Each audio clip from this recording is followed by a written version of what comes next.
kaimot, no? Kung nanood mo dito, isa kayo sa nanood dito, gusto ko lang i-cover sa inyo itong kay laro ni GB Sukal, itong kalaban niya.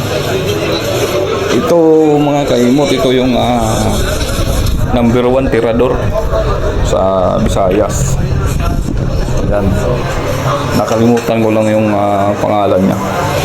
Pero as you can see mga kaimot, si GB Sukal ito, wala. Pinahawak lang ng tako pero hindi nakatira. Yan, diba? Grabe ang preparation. Saka yung kamay, walang paltos yung pulso. Grabe, ang lupit. Kahanga-hanga.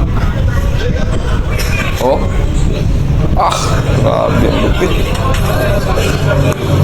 Binabakhan ba yan? Yan, Wow, nice. Galing.